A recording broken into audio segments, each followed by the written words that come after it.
Welcome to our YouTube channel students guide dear viewers. आज की इस वीडियो में हम एक बहुत ही इंपॉर्टेंट टॉपिक डिस्कस करने वाले हैं। ये टॉपिक जो है किसी भी जेके एसएसबी एग्ज़ाम के लिए बहुत ज़्यादा ज़रूरी है, बहुत ज़्यादा अहम है। इसके साथ साथ ये नया टॉपिक है, प्लस ये क्लास 10th पॉलिटिकल साइंस का आखिरी चैप्टर भी है। और इस टॉपिक का नाम है Jammu and Kashmir reorganisation act 2019। तो students, Jammu and Kashmir reorganisation act 2019 बहुत ज़्यादा अहम होने वाला है किसी भी जेके एसएसबी एग्ज़ाम के लिए। तो वीडियो स्टार्ट करने से पहले आपको बताते चलें कि अगर अभी तक आप लोगों ने हमारी चैनल स्टूडेंट्स गाइड सब्सक्राइब नहीं की है तो सबसे पहले चैनल को सब्सक्राइब कीजिए और साथ ही में प्रेस कीजिए बेल आइकन, ताकि आप आने वाला वीडियो कंटेंट जो भी हमारा अपलोड होगा उसको मिस ना करें। तो सबसे पहले स्टूडेंट्स, हम Jammu and Kashmir reorganisation act की इंट्रोडक्शन के बारे में देखेंगे, इसको इंट्रोड्यूस करेंगे। ये क्या था? एक रेजोल्यूशन पास किया था इंडियन पार्लियामेंट ने, तो उसी के बेस पे प्रेसिडेंट ऑफ इंडिया ने एक ऑर्डर इशू किया 6 अगस्त 2019 को। आर्डर में क्या डिक्लेयर किया गया था कि सभी क्लासेस जो हैं आर्टिकल 370 के एक्सेप्ट क्लास 1 वो इनऑपरेटिव रहेंगी, वो कैंसल्ड है। तो इससे क्या हुआ? It effectively ended special rights and privileges upon the J&K permanent residents. जो जे.एंड.के के परमानेंट रेजिडेंट्स थे उन पे जो स्पेशल प्रिविलेजेस थी, स्पेशल राइट्स थे उनके, वो ख़त्म कर दिए गए। इसके अलावा जो राइट्स थे regarding acquisition of immovable property and appointment of services, उसको भी ख़त्म किया गया। यानी इससे पहले लैंड एट्सट्रा जो है सिर्फ जे.एंड.के के रेजिडेंट्स यहाँ खरीद सकते थे, और सर्विसेज पे सिर्फ वो अपॉइंट हो सकते थे परमानेंट रेजिडेंट्स ऑफ जे.एंड.के। तो इस चीज़ को भी ख़त्म किया गया, इस स्पेशल राइट को भी ख़त्म किया गया इस आर्डर के थ्रू। तो हम कह सकते हैं कि इस आर्डर के थ्रू क्या किया गया? आर्टिकल 370 को ख़त्म किया गया और आर्टिकल 35A को ख़त्म किया गया। ये दोनों जो थे इंडियन कॉन्स्टिट्यूशन में आर्टिकल्स थे regarding the special privileges to Jammu and Kashmir state. अब आर्टिकल 370 के बारे में थोड़ा सा डिस्कस करते हैं। आर्टिकल 370 ने स्पेशल स्टेटस दिया था जम्मू एंड कश्मीर स्टेट को। इस स्टेट को इजाज़त थी कि ये अपना एक कॉन्स्टिट्यूशन रखे, अपना एक फ़्लैग रखे, फ़्लैग रखने की इजाज़त भी थी। और इसके साथ साथ जम्मू एंड कश्मीर स्टेट को ऑटोनॉमी दी गई थी इंटरनल एडमिनिस्ट्रेशन पे। इंटरनल एडमिनिस्ट्रेशन जो होगी स्टेट की, इस पे जम्मू एंड कश्मीर को ऑटोनॉमी थी। इसके साथ साथ आर्टिकल 370 में क्या रखा गया था कि आर्टिकल 238 जो इंडियन कॉन्स्टिट्यूशन का था वो एप्लीकेबल नहीं था जम्मू एंड कश्मीर स्टेट पे। या आर्टिकल 238 जो था it dealt with category B status. इस आर्टिकल को फिर रिमूव ही किया गया था 1956 में। तो ये था आर्टिकल 370 के बारे में थोड़ा सा। और आर्टिकल 35A क्या था इंडियन कॉन्स्टिट्यूशन का? इसमें ये था कि Jammu and Kashmir state legislature जो है उसको एम्पावर किया जाता है कि वो डिफाइन करेगा states of permanent residence of the state. ठीक है, तो इसके साथ साथ कॉन्स्टिट्यूशन सेफ गार्ड्स प्रोवाइड किए गए अंडर आर्टिकल 35A। ये कोई 1947 में नहीं, ऐसा नहीं हुआ था, बल्कि जो स्पेशल प्रिविलेजेस दिए थे residents of Jammu and Kashmir को महाराजा हरी सिंह ने 1927 में, तो जो महाराजा ने 1927 में स्पेशल प्रिविलेजेस दिए थे उनका ही एक कंटिन्यूएशन था कि आर्टिकल 35A इंडियन कॉन्स्टिट्यूशन में 1954 में जो है इनकॉर्पोरेट किया गया था। अब आर्टिकल 35A क्या कहता है कि only permanent residents of Jammu and Kashmir could number 1 by and own immovable property and J&K. सिर्फ जम्मू कश्मीर के जो परमानेंट रेजिडेंट्स हैं वही यहाँ पे प्रॉपर्टी खरीद सकते थे, इमूवेबल प्रॉपर्टी, और सिर्फ वो अप्लाई कर सकते थे जॉब्स के लिए। ये आपको याद रखना है। अब जे.एंड.के रीऑर्गेनाइजेशन एक्ट जो 2019 था, ये इनटू इफ़ेक्ट आया। कब आया ये इफ़ेक्ट? कब से ये स्टार्ट हो गया इम्प्लीमेंटेशन इसकी? 31 अक्टूबर 2019 से ये इफ़ेक्ट में आया। और इससे क्या हुआ? Thereupon it superseded the constitution application to J and K order 1954 as amended from time to time. जो कॉन्स्टिट्यूशनल आर्डर 1954 था जिसके तहत आर्टिकल 35A इंडियन कॉन्स्टिट्यूशन में जो है इंसर्ट किया गया था, इस आर्डर को जे.एंड.के रीऑर्गेनाइजेशन एक्ट ने सुपरसीड किया। मीन्स 35A जो था वो भी ख़त्म कर दिया गया इस आर्डर के थ्रू। तो हम शॉर्ट में कह सकते हैं कि Jammu and Kashmir reorganisation act 2019 जो था, इससे क्या किया गया? It abrogated article 370 and article 35A। ठीक है, एक चीज़ जो आपको याद रखनी है, it required no constitutional amendment. ये जो है Jammu and Kashmir reorganisation act के लिए कॉन्स्टिट्यूशन को अमेंड नहीं करना पड़ा। क्यों नहीं करना पड़ा? बिकॉज आर्टिकल 37 जो था 370 जो था, ये एक टेम्पररी प्रोविजन था इंडियन कॉन्स्टिट्यूशन में। तो इसके बाद अगर हम बात करें जो ये एक्ट बना, सबसे पहले कोई भी एक्ट आता है, कोई लॉ बनता है, पहले ये बिल की सूरत में आता है। तो Jammu and Kashmir reorganisation bill जो है ये इंट्रोड्यूस की गई थी सबसे पहले राज्यसभा में। तो राज्यसभा में ये किसने इंट्रोड्यूस की थी?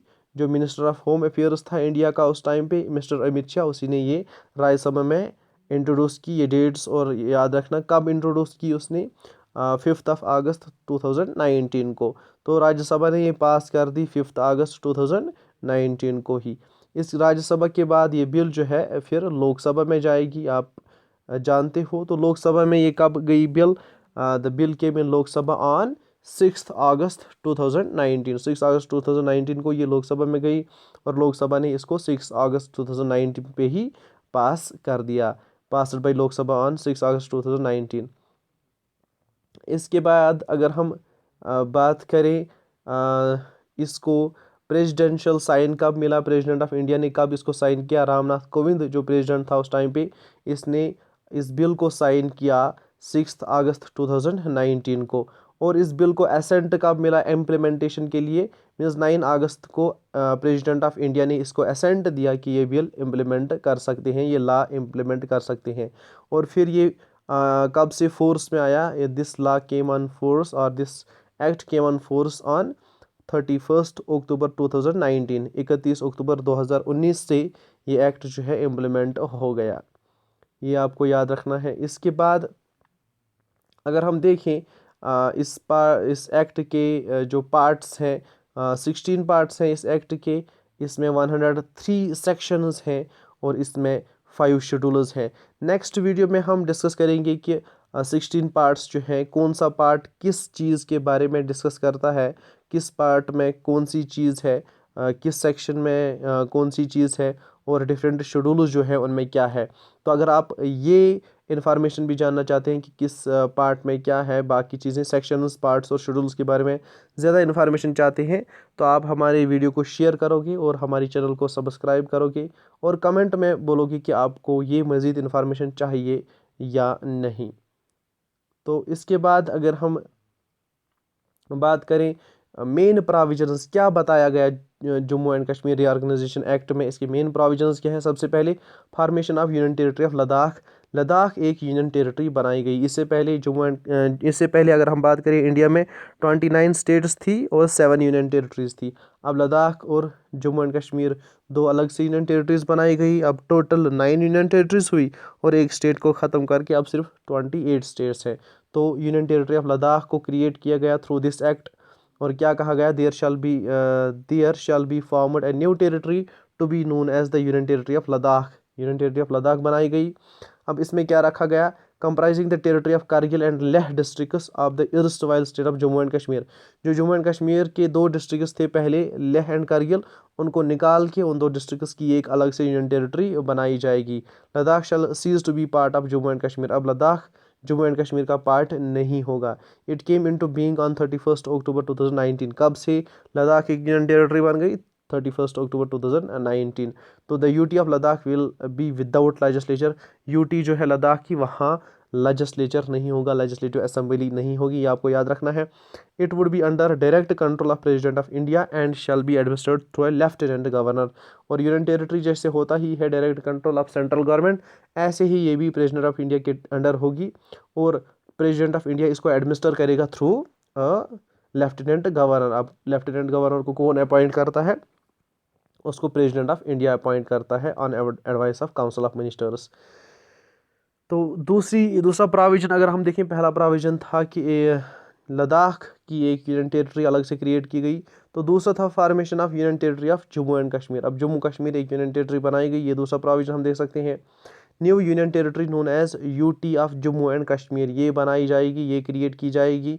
इसके अलावा कंप्राइजिंग, अब इसमें क्या आएगा, comprising the territory of existing state of Jammu and Kashmir other than Kargil and Leh districts. यानी जो पहले ही जम्मू एंड कश्मीर स्टेट थी उससे लेह और कारगिल को निकाल के जो बाकी बचता है वो बनाई गई union territory of Jammu and Kashmir. तो इसके बाद अगर हम एक और बात इसमें देखें, it came into being on 31 October 2019। जैसे सारा एक्ट ही आया ही फोर्स में 31 अक्टूबर को। The UT of Jammu and Kashmir shall have a legislative assembly. ये आपको याद रखना है कि जम्मू एंड कश्मीर की जो यूनियन टेरिटरी है यहाँ पे लेजिस्लेचर होगा, लेजिस्लेटिव असेंबली यहाँ पे होगी, ये प्रोविजन यहाँ पे रखा गया है, जबकि लेजिस्लेटिव असेंबली लद्दाख के लिए नहीं रखी गई है। और इसके अलावा it shall be under direct control of president of India. हर कोई यूनियन टेरिटरी जो होती है प्रेसिडेंट के अंडर होती है, ये भी प्रेसिडेंट के अंडर ही रहेगी, प्रेसिडेंट ऑफ इंडिया के कंट्रोल के अंडर ही रहेगी। It will be administered through a lieutenant governor. और यहाँ पे भी लेफ्टिनेंट गवर्नर जो है वो इसको एडमिनिस्टर करेगा, जो प्रेसिडेंट ऑफ इंडिया का एक एजेंट होगा।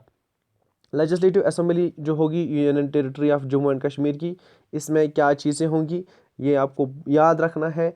जो लेजिस्लेटिव असेंबली JNK की होगी, इट शैल हैव 107 सीट्स। कितनी seats? 107 seats overall Jammu and Kashmir legislative assembly की होंगी।